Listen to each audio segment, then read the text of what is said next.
बिस्मिल्लाहिर्रहमानिर्रहीम। अस्सलाम वालेकुम डियर स्टूडेंट्स, मैं डॉक्टर अहमद। अच्छा बच्चों, फिजियोलॉजी में लेक्चर नंबर 59 हम डिस्कस करने जा रहे हैं। 59 में हम आ गए हैं डाइजेशन एब्जॉर्प्शन के ऊपर कि जब हम कोई फूड खा रहे हैं तो हमारी फूड में 3 बेसिक चीज़ें शामिल होती हैं, कार्बोहाइड्रेट्स, प्रोटीन्स एंड लिपिड्स।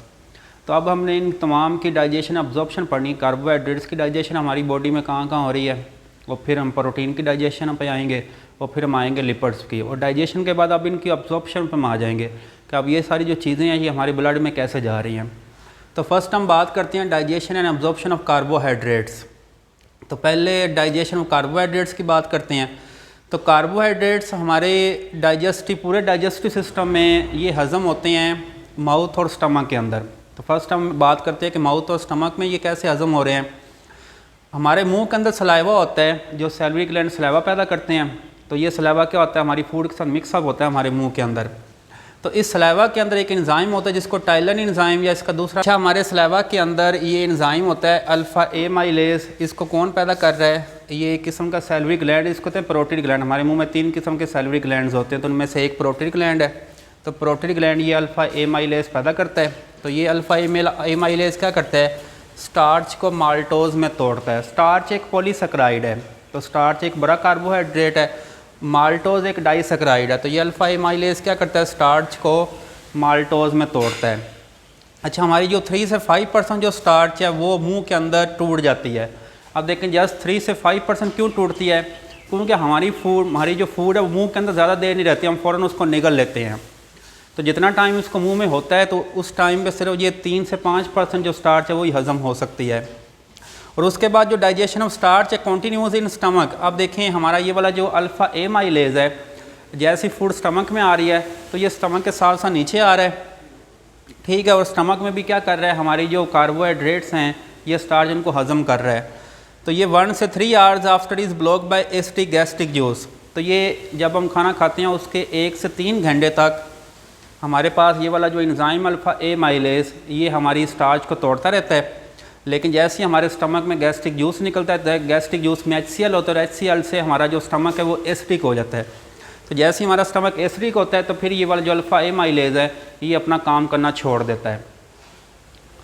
अच्छा, इसके बाद हम आ जाते हैं स्मॉल इंटेस्टाइन में। तो ये हमारी मुंह और स्टमक के अंदर कार्बोहाइड्रेट की डाइजेशन हो रही थी। अब हम आते हैं स्मॉल इंटेस्टाइन में। तो अब देखें स्मॉल इंटेस्टाइन में पैंक्रियाटिक जूस निकलता है, और उस पैंक्रियाटिक जूस के अंदर एक एंजाइम होता है पैंक्रियाटिक ए माइलेज। तो ये ए माइलेज भी वैसे ही काम कर रहा है जैसे हमारे मुंह का ये अल्फ़ा ए माइलेज काम कर रहा था। तो ये भी क्या कर रहा है, स्टार्च को आगे माल्टोज में तोड़ रहा है। This enzyme is more powerful है देन अल्फ़ा ए माइलेज। अगर हम पैंक्रियाटिक ए माइलेज को अल्फ़ा ए माइलेज से कंपेयर करें तो उसकी निस्बत ये एंजाइम ज़्यादा पावरफुल है। Intestinal epithelial enzyme hydrolyse disaccharides and small glucose polymers into monosaccharides.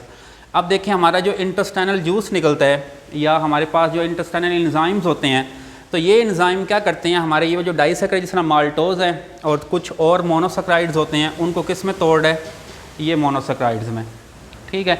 तो इस तरह हमारी देखें कार्बोहाइड्रेट्स की जो डाइजेशन है वो कंप्लीट हो गई है। अब हम आते हैं कार्बोहाइड्रेट्स की अब्जॉर्प्शन के ऊपर। तो अब देखें ये जो कार्बोहाइड्रेट्स हैं ये अब्जॉर्ब होते हैं, ये स्मॉल इंटेस्टाइन का लास्ट पार्ट होता है इलियम, वहाँ से ये अब्जॉर्ब हो रहे हैं। तो हमारे पास वहाँ पे कैरियर प्रोटीन्स होती हैं, कैरियर प्रोटीन्स के ऊपर रिसेप्टर साइट्स होती हैं, और इन रिसेप्टर साइट्स के साथ हमारा ग्लूकोज और गैलेक्टोज अटैच होते हैं एंड सोडियम आइंस अटैच होते हैं।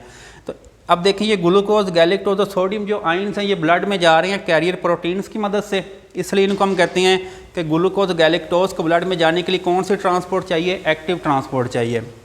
लेकिन हमारे पास जो फ्रक्टोज होती है, ठीक हो गया, फ्रक्टोज ये ग्लूकोज का आप कह सकते हैं एसोमर है, is transported by facilitated diffusion. तो हमारे पास ये वाली जो फैसिलिटेटेड डिफ्यूजन इसमें भी कैरियर प्रोटीन्स यूज़ होती हैं। तो ये फ्रक्टोज फैसिलिटेटेड डिफ्यूजन के ज़रिए जा रही है, लेकिन ग्लूकोज और गैलिकोज किसके ज़रिए जा रही हैं, एक्टिव ट्रांसपोर्ट के ज़रिए।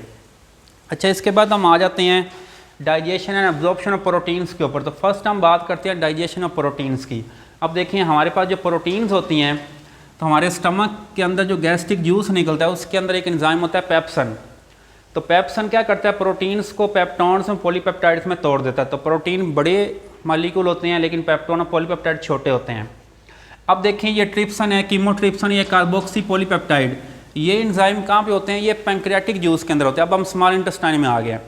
तो स्मॉल इंटेस्टाइन में पैंक्रियाटिक जूस के अंदर ये वाले जो एंजाइम है ये क्या करते हैं, ये पेप्टोन और पॉलीपेप्टाइड्स को पॉलीपेप्टाइड्स और अमाइनो एसिड्स में तोड़ देते हैं। और फिर हमारे पास एक एंजाइम आता है पेप्टाइड, ये पेप्टिडेजीज, और ये एंजाइम क्या करता है, इनको अमाइनो एसिड्स में तोड़ देता है। तो इस तरह प्रोटीन किस में टूट गई है, अमाइनो एसिड्स में। तो ये सारा काम किसने किया, एंजाइम्स ने। अब हम बात करते हैं प्रोटीन्स की अब्जॉर्प्शन की। Absorb in the form of dipeptide. अब देखें ज़्यादा जो प्रोटीन एब्जॉर्ब हो रही है वो डाईपेप्टाइडिक फॉर्म में, ट्राईपेप्टाइड और अमाइनो एसिड की फॉर्म में ये एब्जॉर्ब हो रही है। 2 अमाइनो एसिड मिल जाए तो डाईपेप्टाइड, 3 मिल जाए तो ट्राईपेप्टाइड होता है।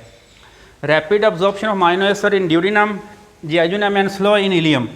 कि अमाइनो एसिड्स की जो अब्जॉर्प्शन है वो ड्यूरिनम और जेजुनम में ज़्यादा होती है लेकिन इलियम में स्लो होती है। तो ये इनकी स्पीड पर डिपेंड कर रहा है। Required transport proteins which require sodium binding. अब देखें ये प्रोटीन्स को, जिसमें ये अमाइनो एसिड्स हैं, इनको ब्लड में ले जाने के लिए हमें क्या चाहिए होते हैं, कुछ ट्रांसपोर्ट प्रोटीन्स चाहिए होती हैं। और इन प्रोटीन्स को फैक्टर के तौर पे क्या चाहिए होता है, सोडियम आयंस चाहिए होते हैं। कि जैसे ये sodium ions in transport protein के साथ अटैच होंगी तो फिर ये ट्रांसपोर्ट प्रोटीन अमाइनो एसिड्स को आगे लेके जाती हैं।